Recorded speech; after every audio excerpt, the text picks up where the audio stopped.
Welcome to the third annual Women Entrepreneur Forum. My name is Eda Sanchez, and I'm the new director of the Center for Entrepreneurship here at St. Francis.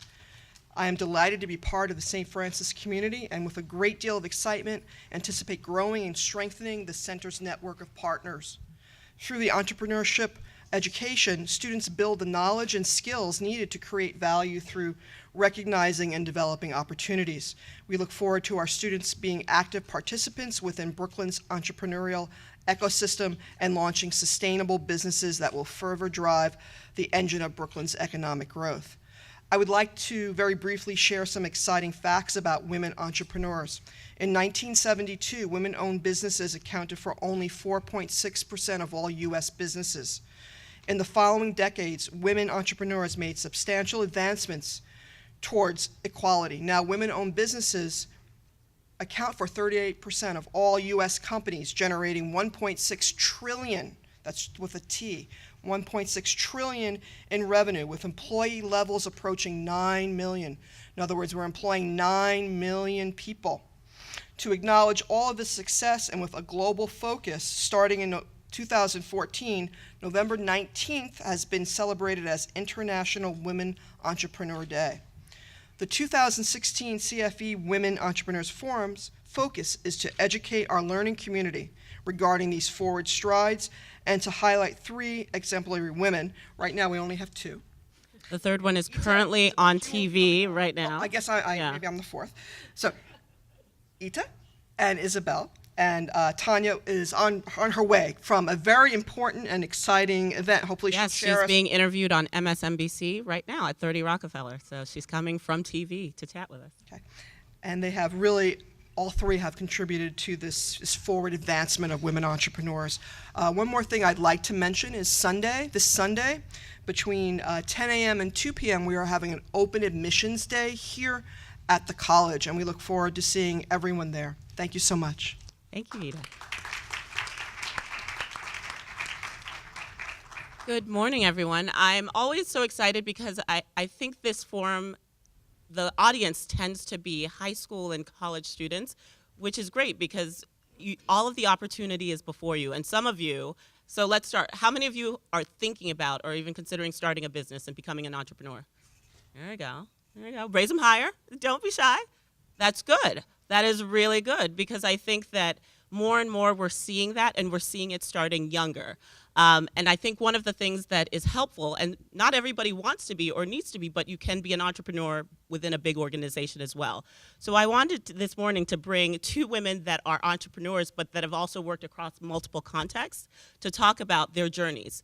And with Isabel, hers is particularly interesting because one of her early ventures was actually the precursor to things like lots of social media things, and she focused specifically on women. So Isabel, can you tell us a little bit about when you were in school, when you were in high school, college, what did you want to be?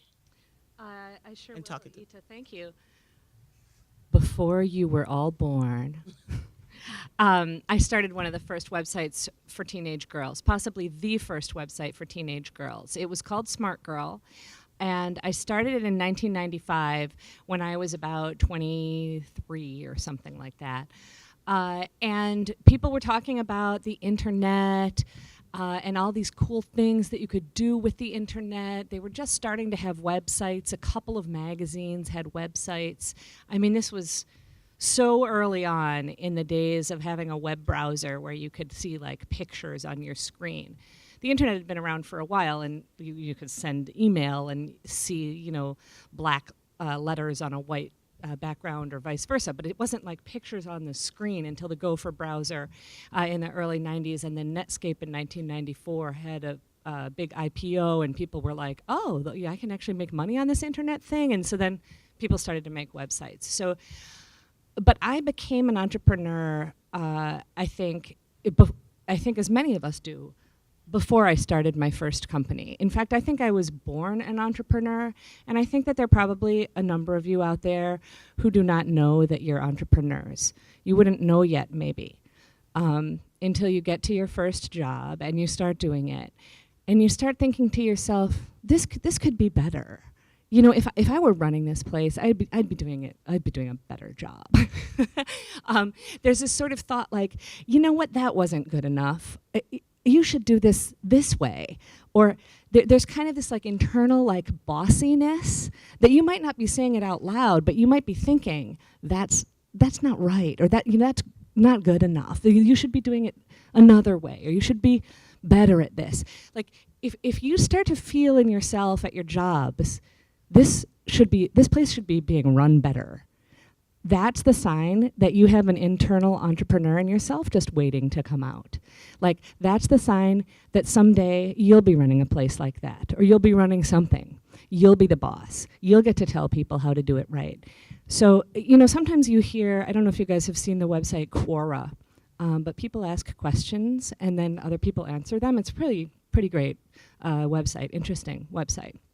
Quora, right? Yeah, Quora. yeah. Check it out. I mean, it's Quora.com, questions. yeah. Quora.com. It's questions about everything. But a lot of people talk about starting a business, and you'll see young people write on there, and they'll be like, "I want to make $100 million by the time I'm 29. Tell me how to start a business."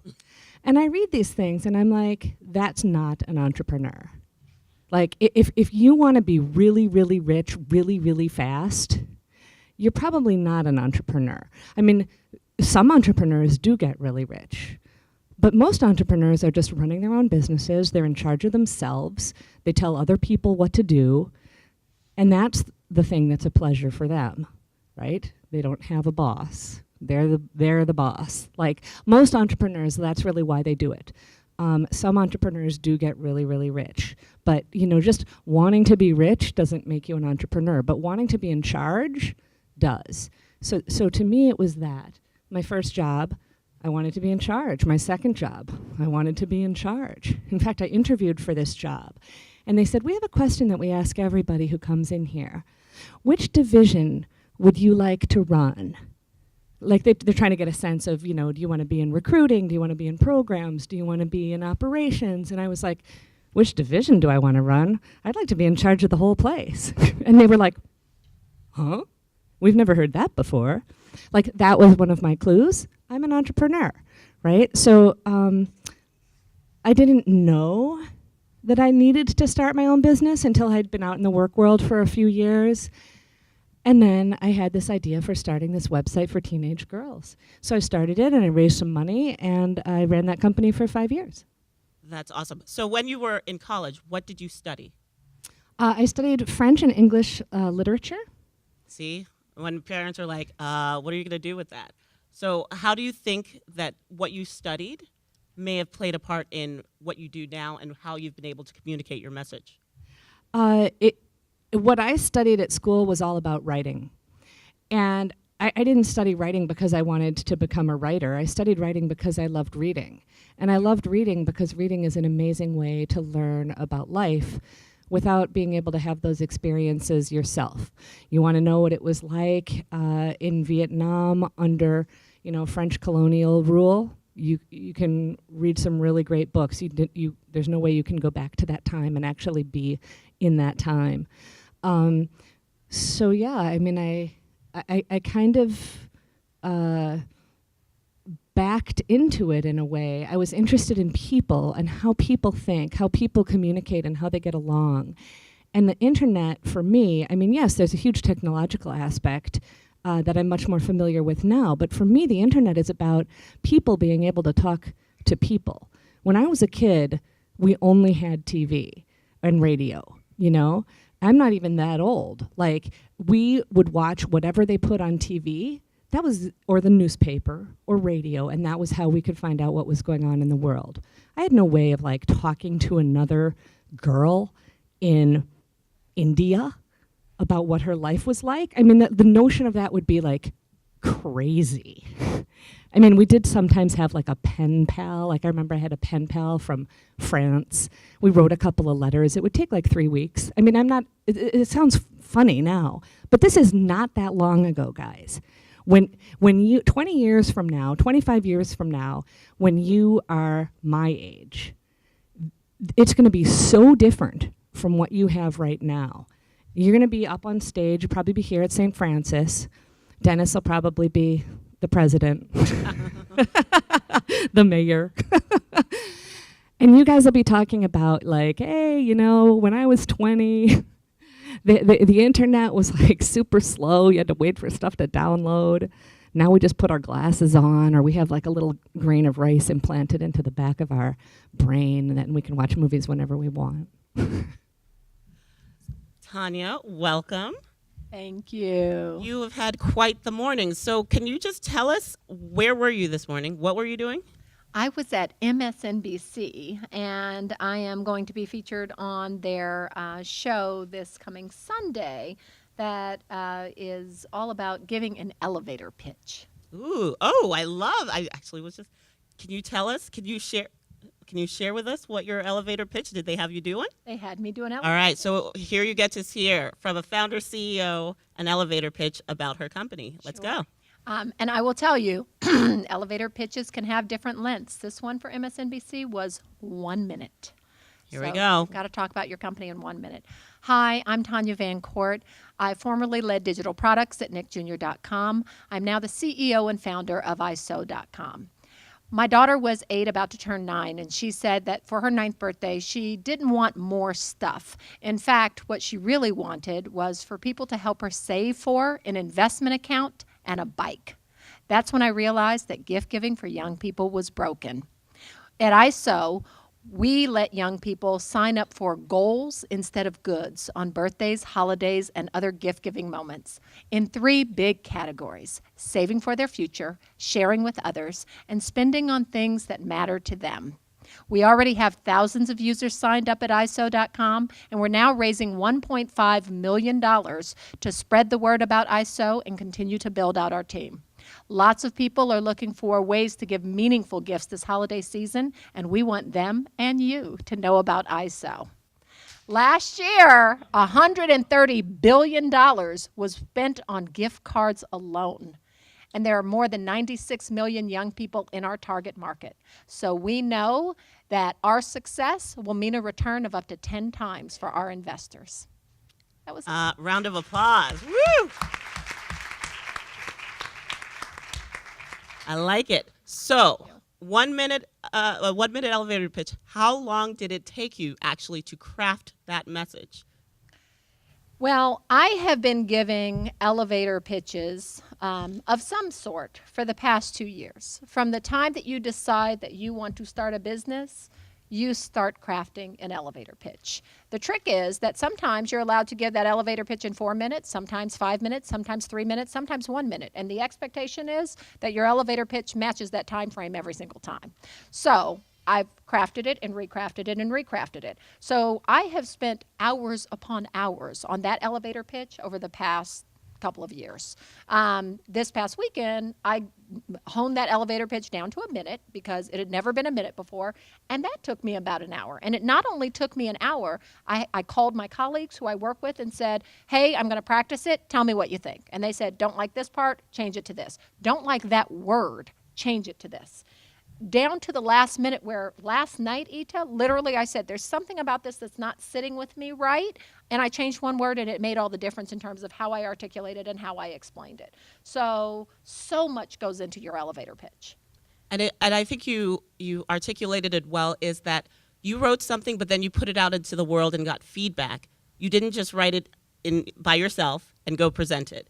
That's so important, and I'm glad that you picked up on that, because I had a boss who told me once, and I want all of you to hear it today, feedback is a gift. If you have teachers who give you feedback, if you have other people in your life who give you feedback, and they say, here's how you can get better, take that as a gift, because a lot of people are not brave enough or courageous enough to tell you what you're doing wrong. So you can continue to just ride this plateau and be average, or you can take that feedback and you can be amazing. And I'll tell you what that meant for me this morning.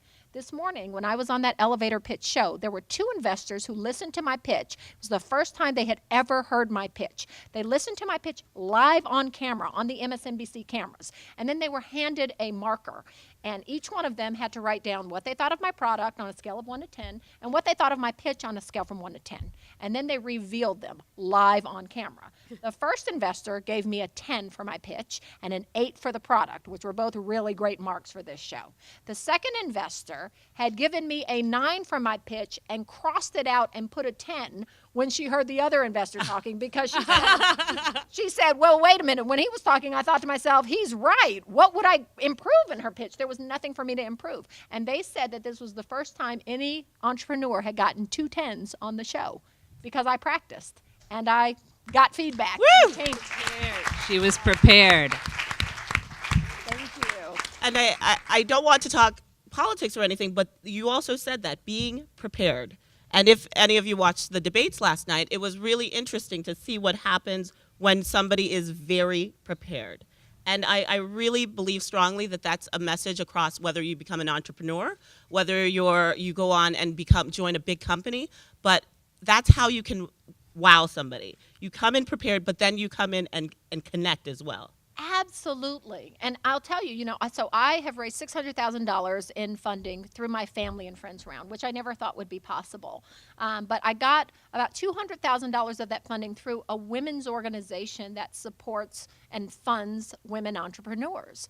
But there were 12 other women who I was competing against in a pitch competition when I got that money, and they were amazing women. And the only difference for me, I promise you, is that my 5-minute pitch, I memorized word for word. So when I got in front of that audience, I wasn't nervous. I was prepared. I could focus on my connection with the audience instead of focusing on, oh my gosh, what am I trying to say? What am I going to say? What's next? And so very much to your point, be prepared, but also connect with your audience. And that's the only way I was able to get that funding and that investment. Isabel, your experience, how have you found the experience of the journey of being an entrepreneur and getting the preparation and building out a product? When you think about it from being pitching, but before the pitch, before you can get to that point where you're pitching about the product, it's building a community, a product, a service. What is your steps when you approach that? Yeah, so for me, I don't actually see it. In fact, I believe you can't see it as, stairs where first you climb the first one and then you climb the second one. First you get your community, then you get your product, then you get your funding or whatever. No, to me, I feel like you have to really be doing it all at once. You have to be building that product while you're building your customer base, your audience, or your attendees, or your clients, while you are pitching your company and raising your money. So I brought up this idea before that, entrepreneurs are born. Like, you may have this entrepreneur in you, but they're also made. And as Tanya was talking about, the deep preparation, the hours of preparation, if you can't focus exclusively on something that you're passionate about literally all day, or for weeks, or for a month, or for years, you can't be an entrepreneur. Like, you have to really put in that time. So it's all of these pieces. And I also wanted to respond to what Tanya was saying about feedback, which is, it's so true that I know people who have tried to start businesses and they've tried to do it totally alone, and they're really not interested in anybody giving them any input, and those people fail. Because you can't do this by yourself. You have to listen to people who have done it before, who know what they're talking about, and learn from them. However, the counterpoint, and this is really important, and I think especially as a woman, as a female entrepreneur, or as a member of any other group that may have seen discrimination in the past against you personally or against your group, you have to learn which advice to take. There is advice that you do not want to listen to. When I was starting my internet company in 1995, I talked to 120 different potential angel investors before I raised $1 million. And 119 of those investors said things like, girls don't use the internet. You don't know how to start a business. You just don't have the kind of background that we would fund. The internet and technology are really for boys. And so if I had listened to that input, I would be doing something else now, but I didn't. So the thing is, you have to have a filter where you think about whose advice to take and whose advice to just completely ignore. And I think that another part of this like internal entrepreneur personality is the ability to not hear the word no. People will tell you no 100 times for every time somebody tells you yes. You want to sell something, you want to start a car dealership, you want to sell a car, you're going to try to sell a car to 100 people who are going to be like, no. Maybe they're not buying a car, they couldn't afford that car, they're going to get a different car, or they're going to get the same car you're selling from some other woman. But that one person is that person that you get to say yes, they become your customer. And then you have to hear 100 more no's before you get another customer. And if you can't handle somebody saying to you no, then you can't sell. And you won't be able to raise money, and you won't be able to do anything, because people are going to be like, oh, your idea is really bad. You're a mom, so you're probably not going to have time to start a business. I mean, people come up with whatever, and you just have to be like, that's your opinion. And it's so interesting. There's kind of two things that you said there that really resonate that I always tell people. I say to them, what do you sit around Googling all the time? When you're not, paying attention, you're probably Googling or Snapchatting or something. What is it that you could spend hours just thinking about and doing with nobody paying you that they're doing? And think about, there's probably a way you can turn that into a business or an area that you focus on professionally. So, when people are saying, oh, you have to be the next Mark Zuckerberg and come up with Facebook. No, but part of the reason he did that was he wanted to be able to find people on campus, right? And now it's turned into what it's become. But I think focusing on an area where you really enjoy delving deep on is one of the really great aspects of coming up with a business, or solving a problem when you see something happen that you're like, wait a minute, is there anybody else out there doing it kind of like this? Because somebody's doing something, but they're not doing it quite like what you're seeing that's missing. And so that was your instance with your daughter. You saw something, and then you probably went Googled and did all kinds of things. So tell us about that impetus. Sure, absolutely. So, the first part of the pain point for me was that as a mom, well, let me ask out here. How many of you remember what you got for your last birthday?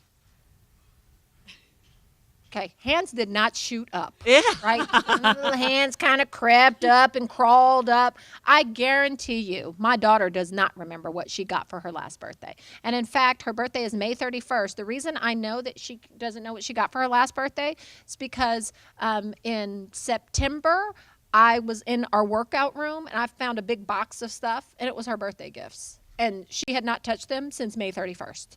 And so now the summer is over. I pull out this cute little tank top and this cute little skirt. I'm like, Gabrielle, remember these? And she's like, where were those? As if she had been looking for them all along. She had not been. So my point was, I was just frustrated with, there was so much excess that was happening on these birthdays and gift-giving moments where there would be 10 gifts sitting in my house that she didn't touch. And she's not an unappreciative child by nature, but she just has too much stuff, and this was more stuff. It was a rainbow loom and a sew-your-own purse kit and a make-your-own gum kit and all this stuff that people give to young people because they don't know what to give you. And probably at your age, what they give you are gift cards. Yeah. Right? You get a lot of gift cards?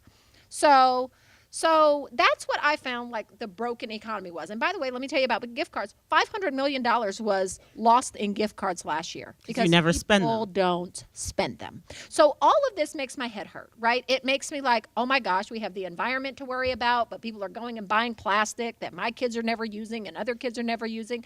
And I think there has to be a better way. And then I thought about, and there's a huge financial exchange taking place, right? So if you say that 20 people come to a kid's birthday party or give a kid a gift of some kind, they're mailing it from across the country, et cetera, and each of those gifts is $20 each. How much is that? $400 on every birthday and holiday that goes to waste. I don't know about you, but I would like to have that $400. That's a lot of money. So my conclusion was, shouldn't we be treating this financial exchange the way that I treat finance throughout the year with my kids, which is I teach them, save some of that money for your future, share some with other people, and spend some on something you really want, as opposed to all of these kits that you don't use. And that was my aha moment. So, yes, I went and looked and said, is there anything else where we are letting kids sign up for goals instead of goods on their birthdays and holidays and gift giving moments? And I didn't find anything. And I thought, that's weird. How could this not exist? It makes so much sense. How could it not exist? And so then I went out and talked to a lot of moms, right? I bought this Lean Startup book, and the Lean Startup book tells you before you're going to start a business, these are the things you must do. And it says before you write a line of code, go talk to people in your target market. So I said, all right, I'm going to go talk to moms. So I went and did a focus group, and actually I just talked to moms individually first. And moms said the same exact thing that I said. Wait, this doesn't exist? Oh my gosh, we need this. This makes so much sense. And I was like, oh, wow, this is great. I'm onto something. And then I realized, wait, kids have to use it. Okay, so I got to go talk to them too. So then I went and started talking to young people. And I said, what do you think about this? And they're like, yeah, that would be way better than, the crap that I get today. That would be good. Yes, I would like to sign up for things I really want and, maybe saving for college and my future and, going on a trip and classes. And so they thought of all kinds of things that they would want that they're not getting for their birthdays or holidays today. So I was like, okay, that's great. So moms want it and kids want it. So this is going to be easy. I'm going to build a site. I'm going to put it up and I'm going to be done.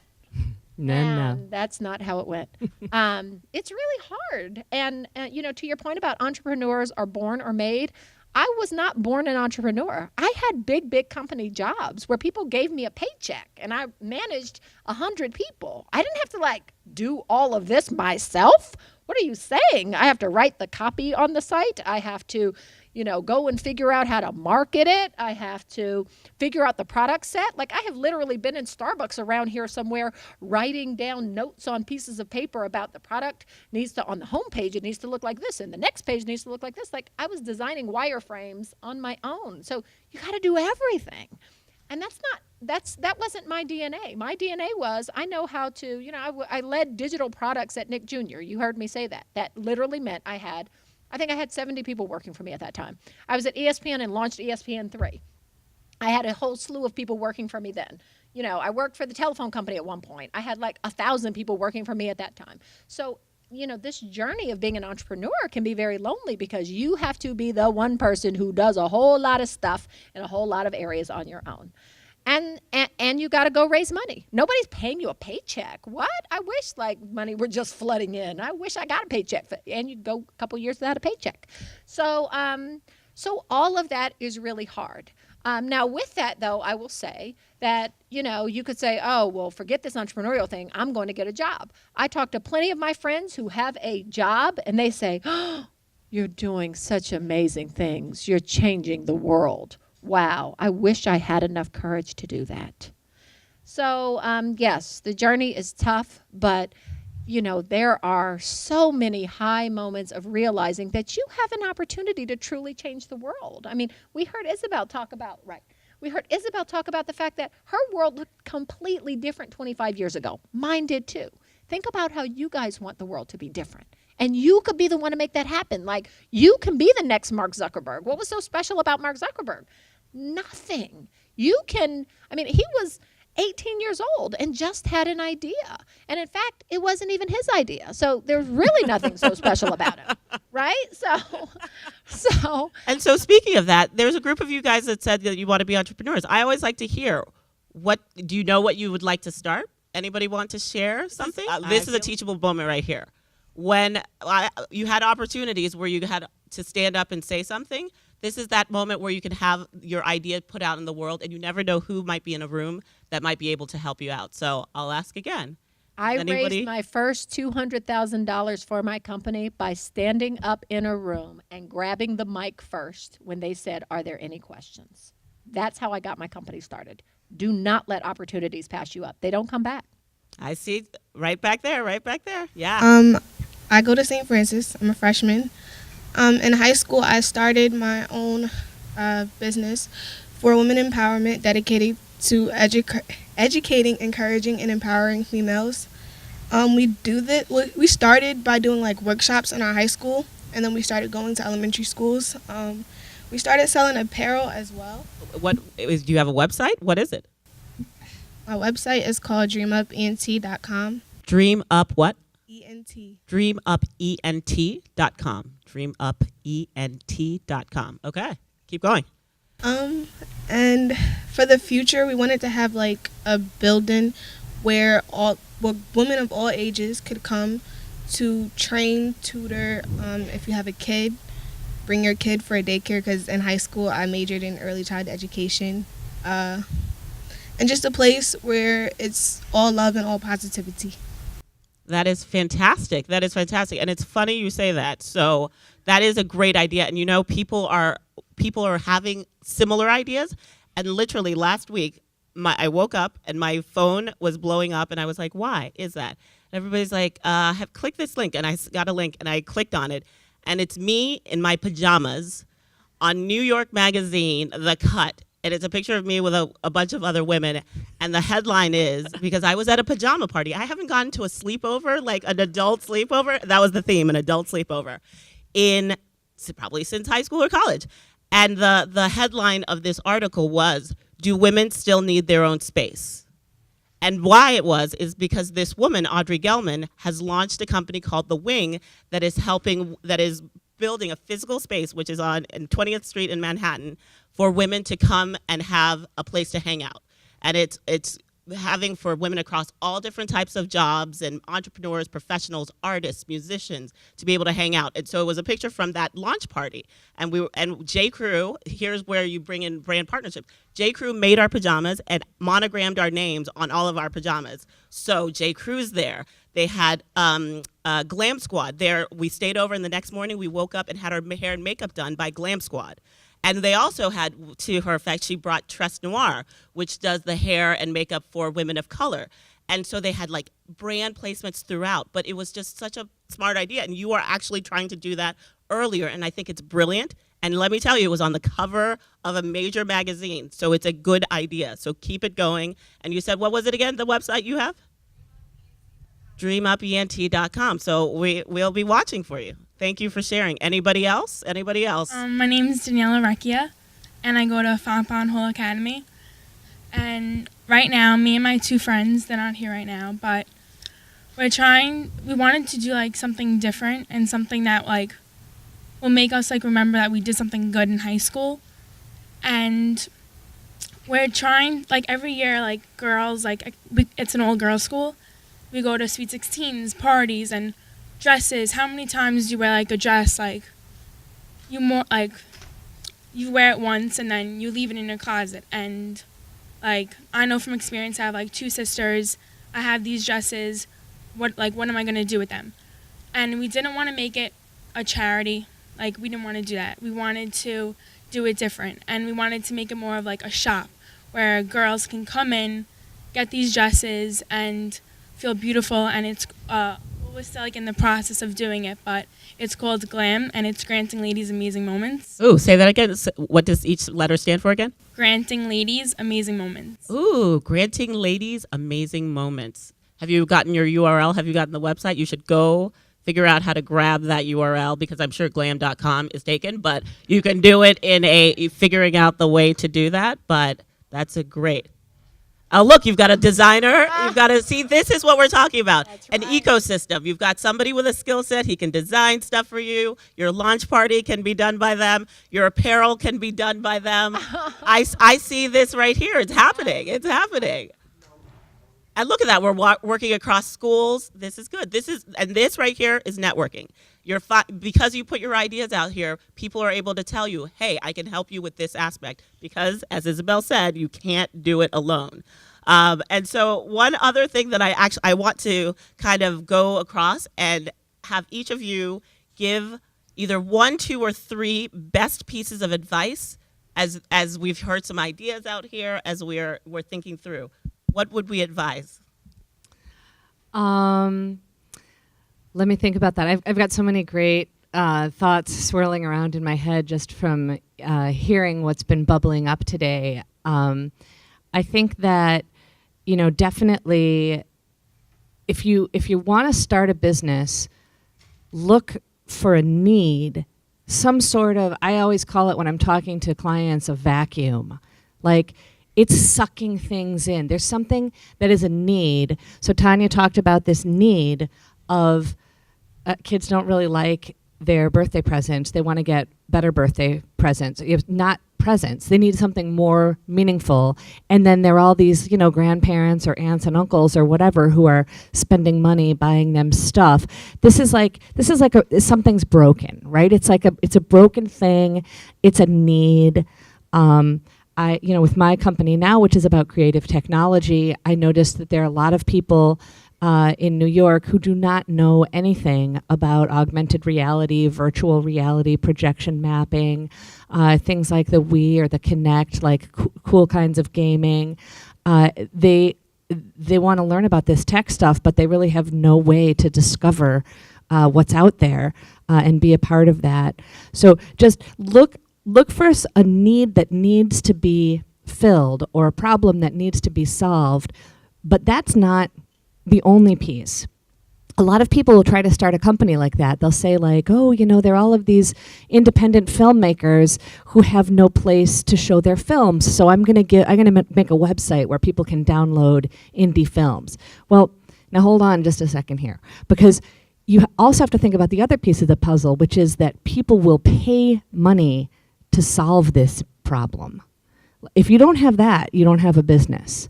You might want to start a nonprofit, which is that's a great company.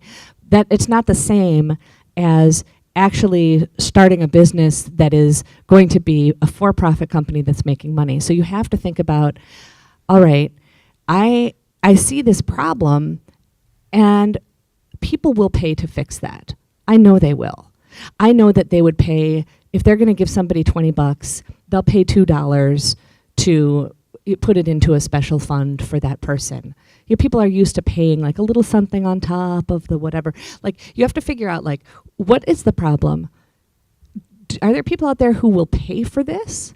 And then the third piece, as Tanya was saying, like, oh, she made her website. It's a great idea. It's all set up. Like, whoa, where are the customers?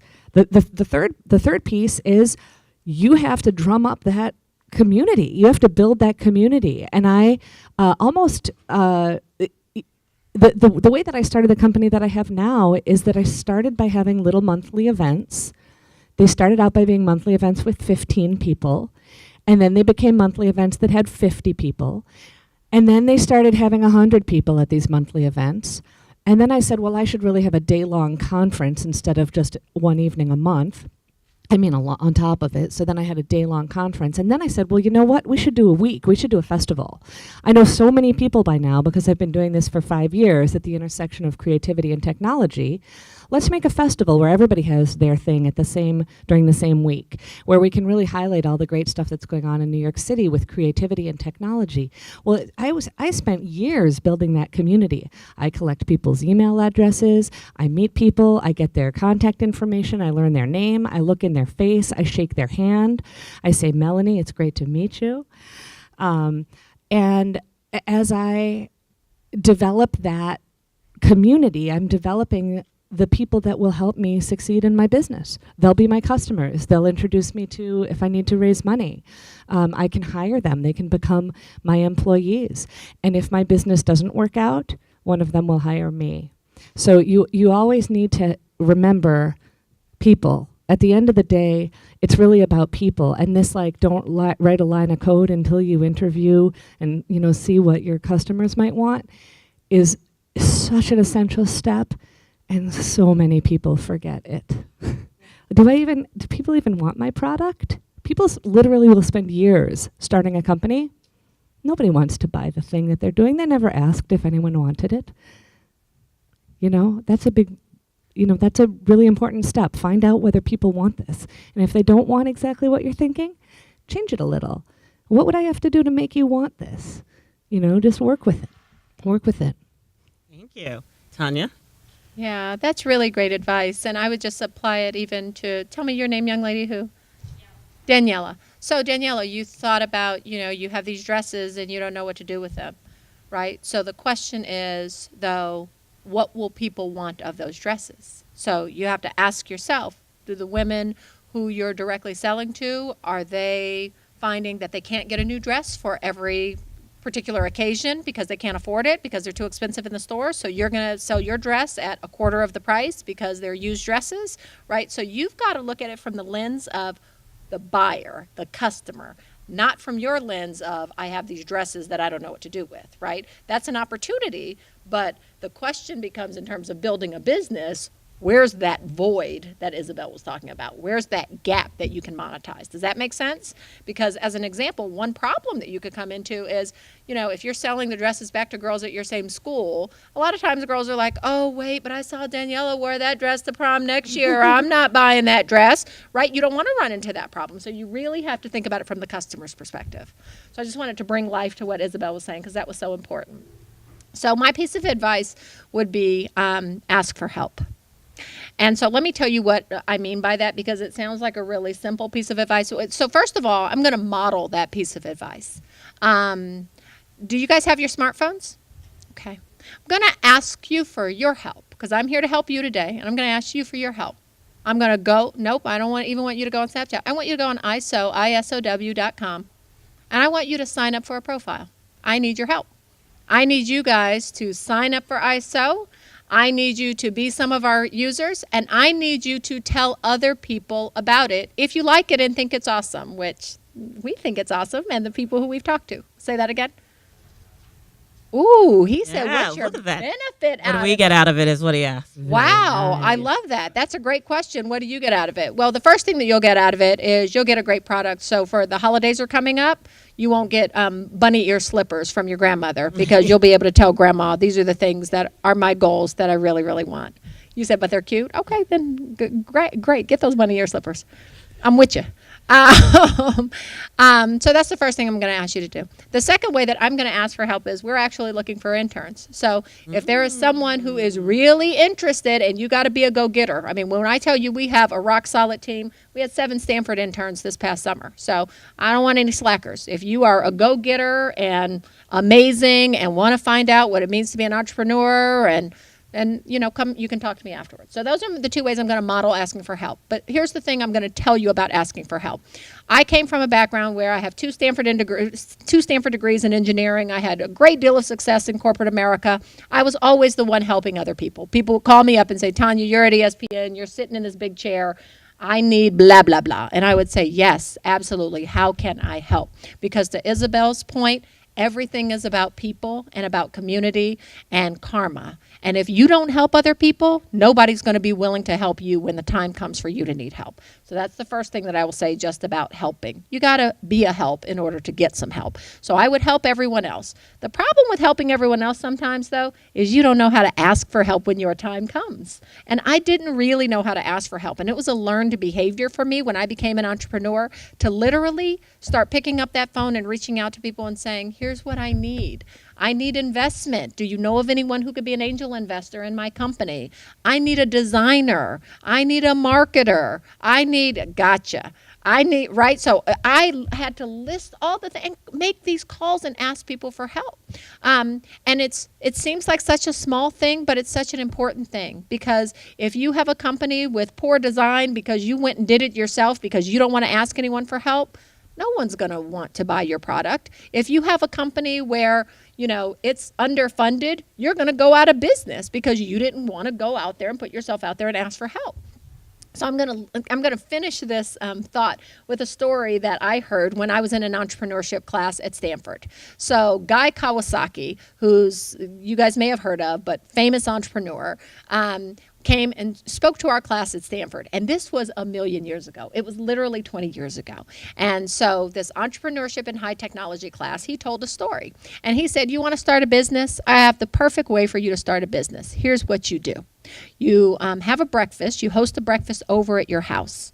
You invite the best marketing person you know, the best salesperson you know, the best product person you know, and the best engineer that you know. You get them to your house, and by the way, you tell the salesperson to bring coffee, the product person to be donuts, the marketing person to bring bagels, and the engineer to bring paper plates. And so they come over to your house, and you say, I have a great idea for a business. And they all go, what is it? And you say, a red widget that walks across this table and falls off the other side. And they go, that's the worst idea I've ever heard. And so you say to the product person, really, you think that's the worst idea you've ever heard? So what do you think? I'm sorry, you say to the marketing person, that's the worst idea you've ever heard. So what do you think would be a good idea? And the marketing person says, well, you know what there's really a market for? There's really a market for blah. And the marketing person tells you the kind of business you really need to be in. And then the salesperson says, oh, wow, that's amazing. Yeah, and I could sell that. Here's how I would sell it, and here's how I would price it. And then the product person says, ooh, that's a good idea. From a product perspective, here's how we should put it together and how we should arrange it. And then the engineer comes along and says, oh, yeah, and I could build that, and here's how I would build it. And he said, at the end of that breakfast, you've got yourself a business, a product, a launch plan, a marketing plan, and you didn't even provide the breakfast. And, that sounds like a joke. What's that? You've got your team. And you've got your team. That's right. That sounds like a joke, but it's not a joke. I mean, the truth of the matter is, surround yourself with good people who have skill sets that you don't have, and ask those people for help and make them a part of your team. And that's how you launch a business. And I would kind of wrap it up by saying 3 things. The first is something that all of you in this room did first. You showed up. People help people who show up, and you help yourself by showing up. So when your teachers and their school said there's this conference, there's this talk, and you showed up, and some of you stood up and shared your ideas. So first of all is when you're asked, and especially if somebody asks you to talk about something you're interested, say yes, because that's half the battle. If you keep it all in your head and you never say yes and share it, it'll never go anywhere. So that's the first one. The second one came from this weekend. So this weekend I got I said yes, even though I was very intimidated. I got invited to go to a conference that at Duke University that Coach K leads every year. So I was invited, and I was like, why am I getting invited, blah, blah, blah. But I said, you know what? They asked me to go, so I said yes. In this room, it was transformational for me, because in this room were 3 4-star generals, like the people that are literally overseeing the country when it comes to taking care of us from the military perspective, including the former head chairman of the Joint Chiefs of Staff, Martin Dempsey.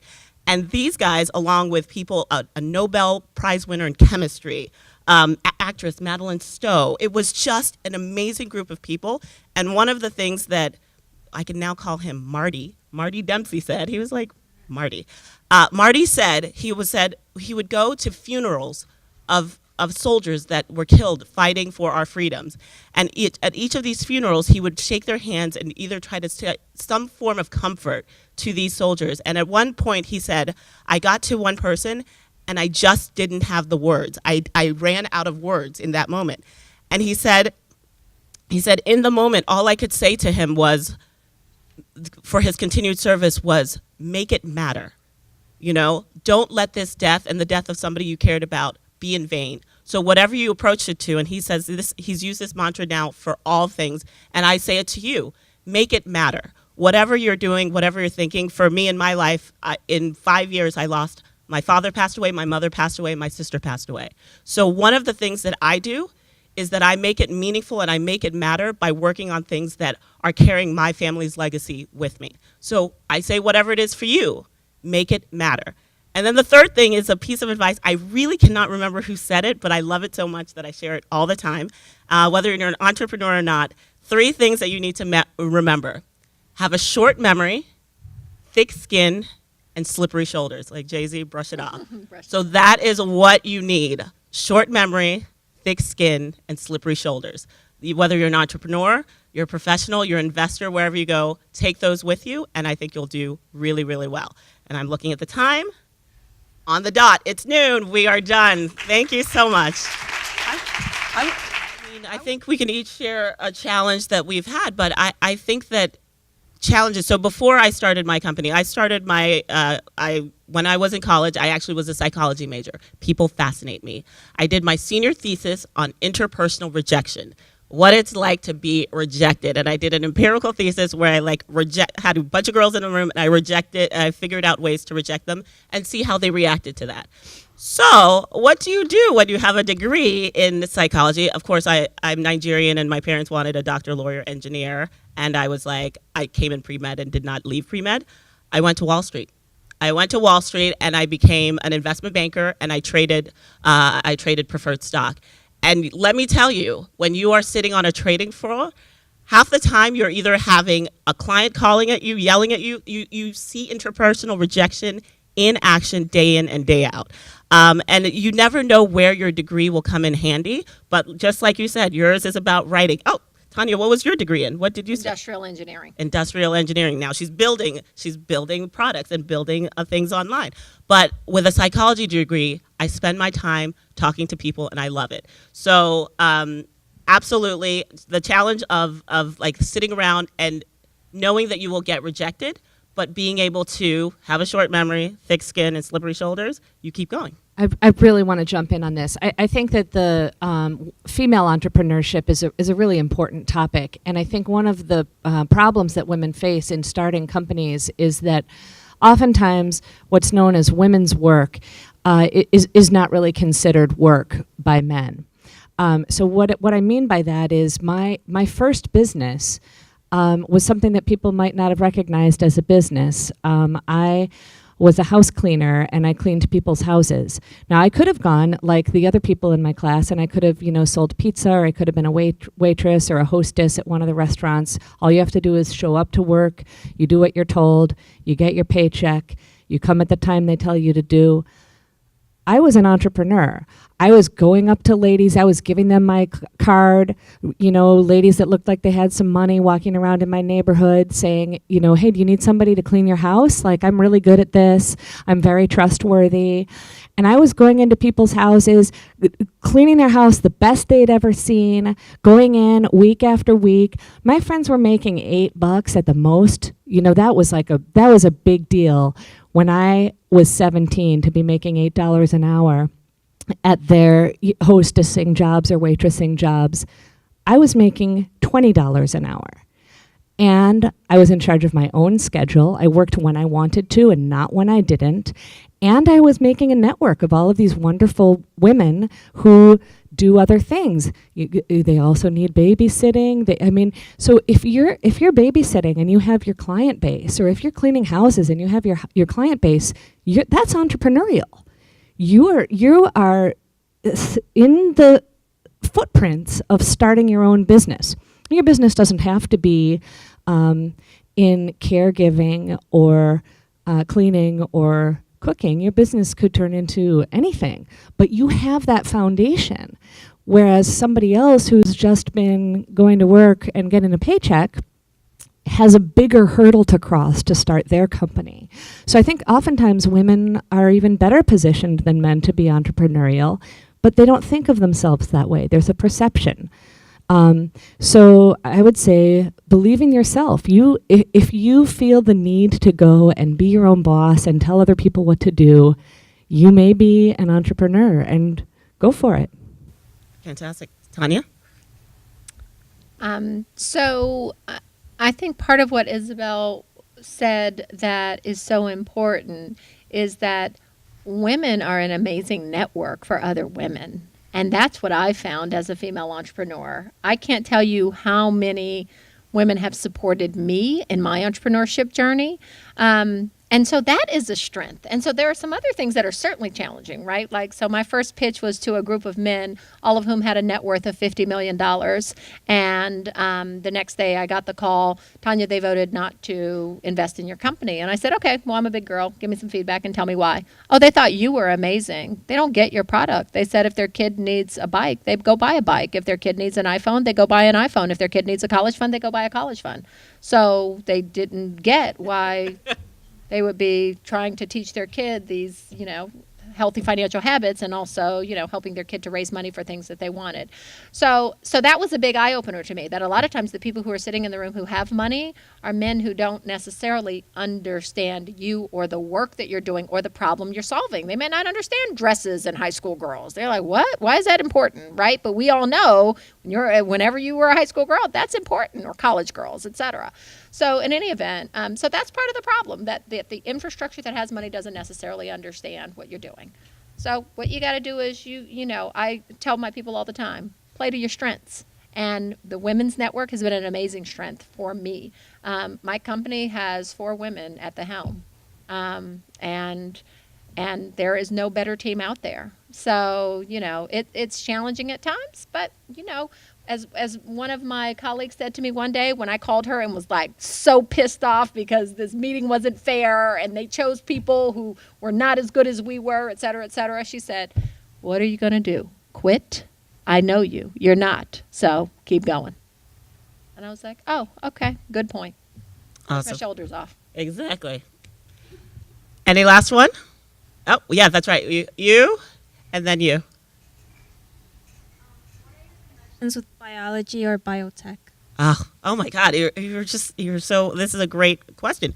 So in my business, so I have an advisory and consulting firm and I work with women entrepreneurs, professionals, and investors. I also, for a company called Plum Alley Investments, which invests in female founders and gender diverse teams, I oversee the pipeline of the investments that we bring forth. We literally closed last week our first investment in the biomedical space. And let me tell you why. Most of the people that are part of this organization are not scientists, nor did they go to follow the sciences. But this is the importance of having a great founder and a great founder story and a great team. So this company that we invested in called Ekpoudom, they literally take the fat from your stomach. So think, wouldn't we all like to remove some fat from our stomach? They take fat from your stomach and they can pull out the stem cells that are the building blocks behind that and use it to regrow bone. So if you broke your arm, if you maybe were born with a deformity, and they can regrow bone that can then go and be placed back in your body and grow again. I mean, this is mind-blowing stuff. This is the kind of stuff that's cutting edge, next generation kind of stuff. And most of us didn't understand before, but it's led by a woman named Nina Tandon. And she is, she's, studied it and PhD, but then she also went to business school. And she went to business school and she learned to be able to communicate her very technical and very complicated thing in a way that all of us can understand. And she is an amazing communicator and put together a great team. So she's the CEO. She's got her chief scientific officer was growing bone alongside of her when she was growing hearts. These are people that are working on the kind of things that will make our lives a better place. And it came out of a lab of their head researcher out of Columbia University. So this is the kind of stuff where I didn't think that I would be. I was pre-med, but I told you I was pre-med and then I wasn't. I can relive and get to go back and study those kind of things that I'm doing now from an investment perspective, and it's awesome. So there's a lot of interesting things going on in the sciences right now, and women are at the forefront of it. So it's a really cool opportunity and time to be investing in the sciences. Thanks for the question. And you? Are you guys scientists? I love seeing women in STEM. So yes, Nina Tandon, they actually are part of Startup New York, which, are you guys part of St. Francis? Yeah, not yet, but could be. But it's one of these great things where New York is trying to keep the commercial sciences in New York City because we have amazing research institutions that are having great stuff, but people are leaving New York and going to like Boston or going out west to actually turn them into businesses. New York wants to keep them here in New York State. And so she is part of that organization, and she got a great lab space at and the great thing is none of her employees pay state or federal tax for 10 years. Can you imagine having a tax-free salary you're not paying? That's an amazing recruiting tool for her. So she can say, come work for me. I can't pay you like Wall Street can, but you're not also going to get taxed. So it's a really interesting time to get scientists and really develop what is going on here in New York and keep it here in New York and make jobs for us. So I guess that was our last question. We're staying around for a little bit to network in the next room with some food and drinks. Thank you all so much for being here, and we love to be talking to you.